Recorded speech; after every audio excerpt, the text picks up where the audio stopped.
भाईबीज के दिन सूरत में खौफनाक हत्या, जीजा ने सोते हुए साले की कर दी बेरहमी से हत्या।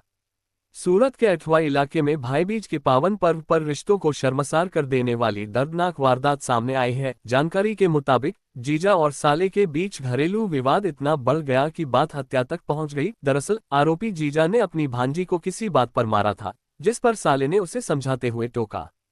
ये बात जीजा को बेहद नागवार गुजरी और उसने मन में बदले की भावना रख ली। रात में जब सब लोग सो रहे थे, तब आरोपी ने मौका पाकर सोते हुए साले के सिर पर तेजधार हथियार से वार कर उसकी हत्या कर दी। परिवार के लोगों ने शोर सुनकर जब कमरे में पहुंचा, तब तक साला खून से लथपथ पड़ा था। घटना की सूचना मिलते ही अठवा पुलिस मौके पर पहुंची और आरोपी जीजा को गिरफ्तार कर लिया। पुलिस अब ये पता लगाने में जुटी है कि हत्या की पूरी साजिश पहले से रची गई थी या गुस्से में अचानक ये कदम उठाया गया। भाईबीज जैसे प्रेम और स्नेह के त्योहार पर हुई यह वारदात पूरे इलाके में चर्चा का विषय बनी हुई है।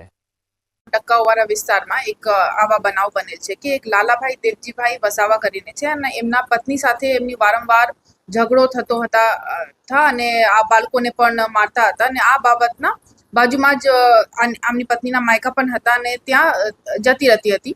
સો આ પત્નીના ભાઈ છે સુરેશભાઈ હસમુખભાઈ રાઠોડ, તો એ આ બેનના પતિને સમજાવવા માટે ગયા કે એવી રીતે ના કરો।